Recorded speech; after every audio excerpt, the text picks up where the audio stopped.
नमस्कार दोस्तों, हिंदी साहित्य विद कोमल में आपका बहुत बहुत स्वागत है, जिसमें हम प्रतियोगी परीक्षाओं के लिए हिंदी साहित्य का इतिहास पढ़ रहे हैं।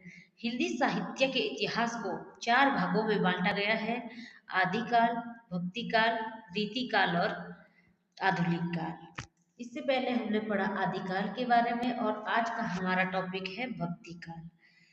भक्ति काल को पूर्व मध्यकाल भी कहा जाता है। इसका समय संवत 1375 से 1700 तक माना जाता है। मॉलियर विलियम्स के अनुसार भक्ति शब्द की व्युत्पत्ति भज धातु से हुई है। मॉलियर विलियम्स के अनुसार क्या है, उन्होंने भक्ति शब्द की व्युत्पत्ति भज धातु से मानी है। भक्ति शब्द का सर्वप्रथम उल्लेख श्वेतर उपनिषद में मिलता है।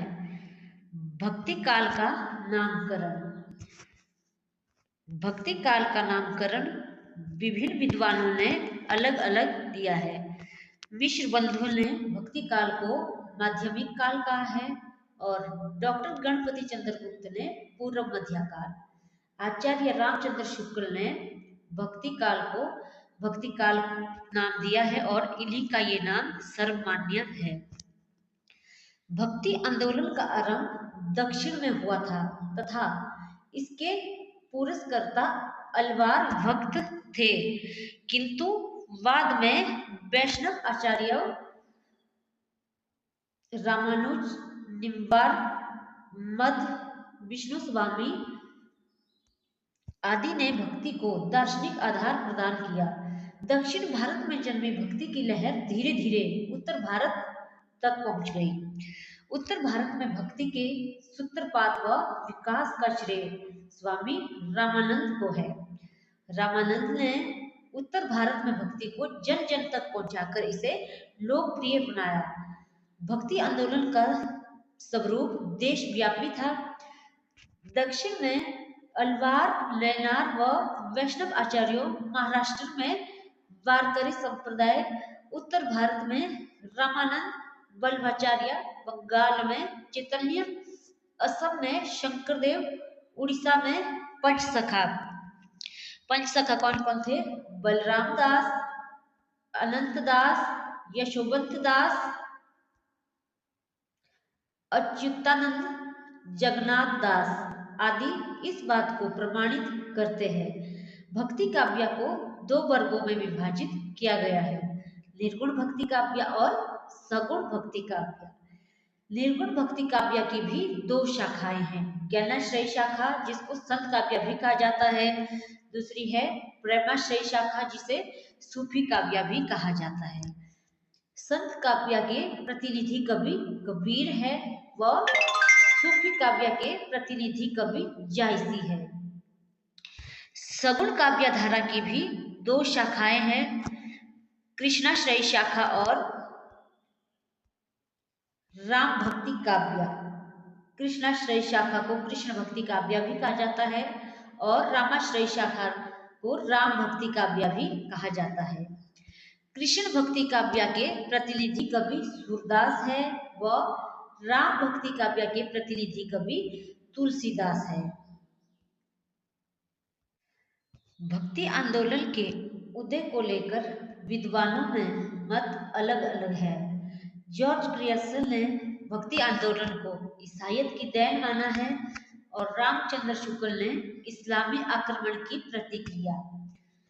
ताराचंद ने भक्ति काल को अरबों की देन माना है और हजारी प्रसाद द्विवेदी ने भारतीय परंपरा का स्फूर्त विकास। हजारी प्रसाद द्विवेदी ने क्या माना है? भारतीय परंपरा का स्फूर्त विकास। रामविलास शर्मा ने भक्ति आंदोलन को एक जातीय और जनवादी आंदोलन कहा है। मुक्तिबोध ने ऐतिहासिक सामाजिक शक्तियों के रूप में जनता के दुख व कष्टों से हुआ माना है। मुक्तिबोध ने क्या माना है? भक्ति काल का उदय ऐतिहासिक सामाजिक शक्तियों के रूप में जनता के दुख व कष्टों से हुआ है। आबिद हुसैन ने मुस्लिम संस्कृति के संपर्क का परिणाम माना है। आबिद हुसैन ने भक्ति आंदोलन का उदय मुस्लिम संस्कृति के संपर्क का परिणाम माना है। भक्ति भक्ति काल संबंधी संज्ञाएं। हिंदी साहित्य का स्वर्ण युग। जॉर्ज ग्रियर्सन ने भक्ति काल को हिंदी साहित्य का स्वर्ण युग कहा है और डॉक्टर श्याम सुंदर दास ने भी हिंदी साहित्य का स्वर्ण युग माना है। लोक जागरण। आचार्य हजारी प्रसाद द्विवेदी ने भक्ति काल को लोक जागरण कहा है और डॉक्टर रामविलास शर्मा ने लोक जागरण काल कहा है। यह था हमारा भक्ति काल के बारे में। विभिन्न विद्वानों ने भक्ति काल को क्या क्या कहा है। भक्ति काल को हिंदी साहित्य का स्वर्ण युग भी कहा जाता है। आगे हम पढ़ेंगे भक्ति काल के दो भागों के बारे में, निर्गुण भक्ति काव्यधारा और सगुण भक्ति काव्यधारा। निर्गुण भक्ति काव्य को भी दो भागों में बांटा गया है, संत काव्यधारा और सूफी काव्यधारा। संत काव्यधारा को ज्ञानाश्रय शाखा के नाम से भी जाना जाता है या ज्ञान मार्गी शाखा के नाम से भी इसे जाना जाता है। आज का हमारा टॉपिक है संत काव्यधारा। संत काव्यधारा किसे कहा जाता है, इसके विषय में हम आज पढ़ेंगे। संत काव्य का सामान्य अर्थ है संतों के द्वारा रचा गया काव्य, लेकिन जब हिंदी में संत काव्य कहा जाता है तो उसका अर्थ होता है निर्गुणोपासक ज्ञान मार्गी कवियों के द्वारा रचा गया काव्य। यहाँ पर है ज्ञान मार्गी। ज्ञानाश्रय शाखा या संत काव्य। ज्ञानाश्रय शाखा का संबंध निर्गुण भक्ति से है। निर्गुण ब्रह्म निराकार है, वह अव्यक्त है, उसे अपनी भक्ति का आलंबन बनाना बहुत ही कठिन है। हिंदी में निर्गुण भक्ति की अभिव्यक्ति सबसे पहले महाराष्ट्र के प्रसिद्ध संत नामदेव की रचनाओं में मिलती है, पर उसके साथ ही उन्होंने सगुणोपासना को भी अपनाया है। हिंदी काव्य में निर्गुण भक्ति की पूरी प्रतिष्ठा और परिवर्तन का श्रेय कबीरदास को है। श्रेय यहाँ पर है श्रेय।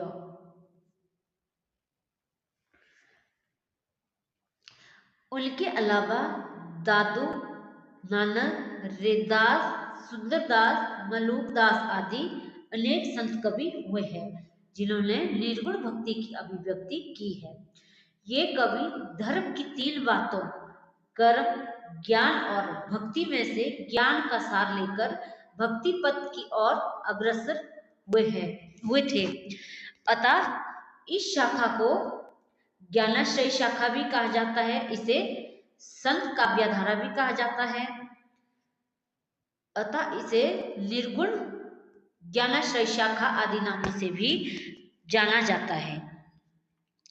तो आज हमने पढ़ा संत काव्य के बारे में। संत काव्य किसे कहा जाता है, संत काव्य को अन्य किन किन नामों से जाना जाता है, और आगे हम पढ़ेंगे संत काव्य की विशेषताएं। संत काव्य की क्या क्या विशेषताएं हैं जिसके विषय में हम अब पढ़ने वाले हैं। संत काव्य की विशेषताएं। निर्गुण ब्रह्मा के प्रति आस्था। इस शाखा के कवियों ने ईश्वर को निर्गुण माना है।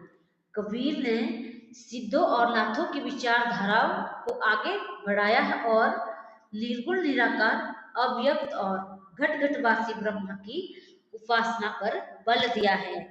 उनकी पंक्ति है, उनकी यहाँ पर एक प्रसिद्ध पंक्ति है, निर्गुण राम जपू रे भाई आदि पंक्तियों से उनके ये विचार भली प्रकार समझे जा सकते हैं। इनका ब्रह्मा एक है, बहुदेव बाद में इन्हें विश्वास नहीं है। और दूसरी हमारी विशेषता है, दूसरी संत काव्य की विशेषता है निरक्षर कवि। संत काव्य के सभी कवि कैसे थे, निरक्षर थे।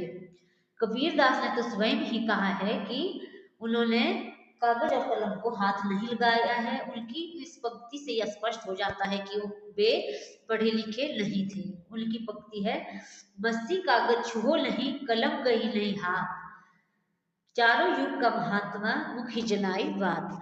संत कवियों में शायद केवल सुंदरदास की ही शिक्षा व्यवस्थित ढंग से हुई थी, लेकिन शिक्षा के अभाव में भी ज्ञान और अनुभव के आधार पर अपनी बात स्पष्ट रूप से कहने के कारण संत काव्य में सच्चाई और गहराई है।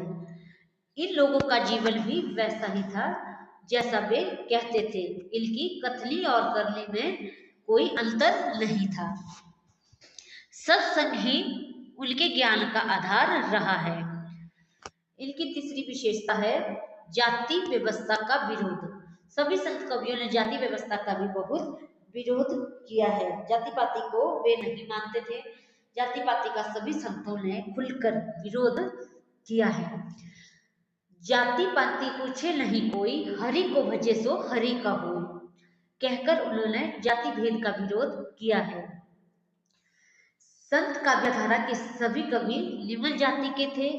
कबीर जुलाहा थे, रेदास चमार, दादू दयाल मोची या दुनिया थे। अपनी जाति को इन्होंने कभी छुपाया नहीं है, वर्ण ये खुलकर कहते थे, तू ब्राह्मण मैं काशी का जुलाहा, सच कहूं ठौर ठिकाना। ऊंची जातियों के कवियों में नानक और सुंदरदास के नाम प्रमुख है, पर उन्होंने भी जाति की महत्ता को स्वीकार नहीं किया है। पाखंडों का भी सभी संतों ने विरोध किया है। चौथी नंबर की विशेषता है पाखंड विरोध। सभी प्रकार के बाह्य आडंबरों का सभी संतों ने विरोध किया है। इन कवियों ने मिथ्या आडंबरों का विरोध करके पाखंडियों की निंदा की है। उस समय के समाज में हिंदू और मुसलमान दोनों धर्मावलंबियों में व्रत पूजा, तीर्थ अथवा रोजा नमाज, हज आदि की प्रवृत्ति थी। इस प्रकार के आडंबरों में इन कवियों की आस्था नहीं थी।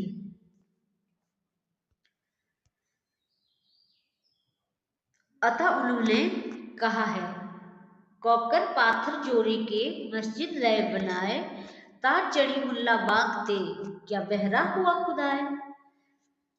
नंबर 5, हिंदू मुस्लिम एकता। हिंदू मुस्लिम एकता की दृष्टि से ज्ञानाश्रय शाखा के कवियों ने बहुत प्रयत्न किया। उन्होंने हिंदू और मुसलमान दोनों को समान दृष्टि से देखकर उन्हें सन्मार्ग पर चलने का उपदेश दिया है। कबीर की एक बड़ी प्रसिद्ध पंक्ति इस संबंध में उल्लेखनीय है, अरे इल तो उल रहा न पाई। कभी कभी उन्होंने अपने को हिंदू मुस्लिम कुछ भी न मानकर 5 तत्वों का पुतला माना है। कभी कभी क्या किया है, उन्होंने अपने आप को हिंदू और मुस्लिम कुछ भी न मानकर उन्होंने अपने आप को 5 तत्वों का पुतला माना है। हिंदू कहो तो मैं नहीं, मुसलमान भी नहीं। नंबर 6, माया से बचने का उपदेश। सभी संत कवियों ने माया से सावधान रहने का बराबर उपदेश दिया है।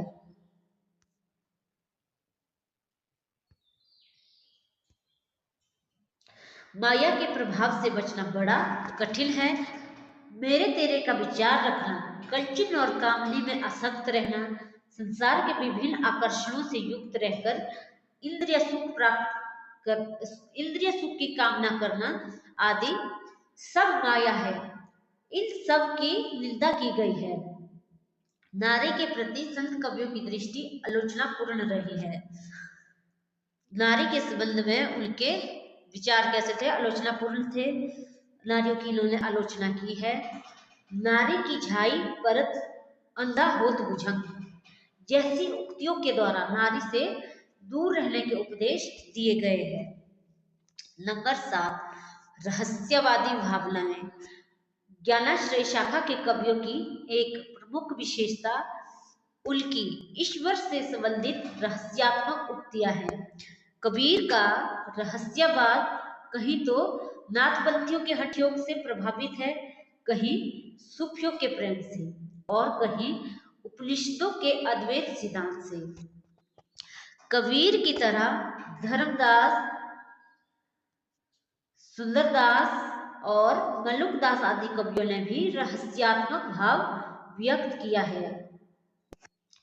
लाली मेरे लाल की जित देखूं तित लाल, लाली मेरे लाल की जित देखूं तित लाल, लाली देखल मैं चली मैं भी हो गई लाल।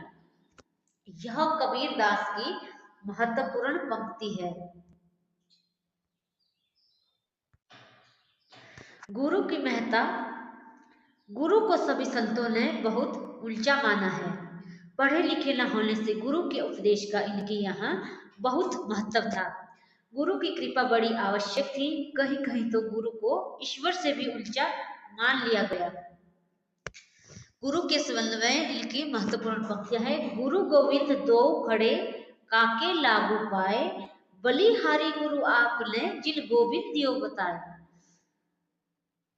ये कबीरदास की महत्वपूर्ण पंक्तियां हैं। नंबर 9, काव्य रचना तथा भाषा। इन कवियों की रचनाएं मुक्त रूप में मिलती है। गीति काव्य की दृष्टि से इनका अपना महत्व है। इसमें संगीतात्मकता और आत्माभिव्यक्ति की प्रधानता है। दोहा अथवा पदों में ही इनकी अधिकतर रचनाएं मिलती है। कहीं कहीं कवित, स्वेया, रमैनी, चौपाई तथा सार आदि छंद भी मिलते हैं। इनकी भाषा संदुकड़ी कहलाती है। उसमें ब्रज भाषा, पूर्वी हिंदी, राजस्थानी और पंजाबी भाषाओं का मिश्रण है।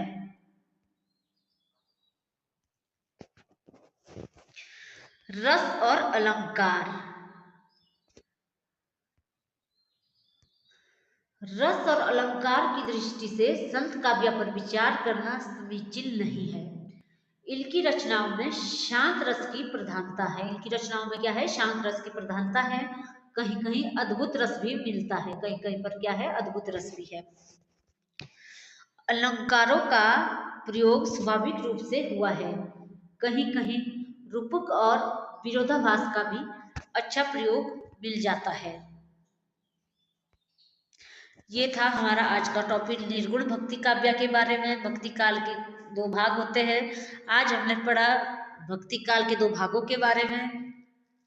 भक्ति काल की निर्गुण शाखा के दो भाग कौन कौन से हैं उनके बारे में पढ़ा और निर्गुण भक्ति काव्य की विशेषताओं के बारे में पढ़ा। आगे हम पढ़ेंगे निर्गुण भक्ति शाखा के प्रमुख कवि कौन कौन है।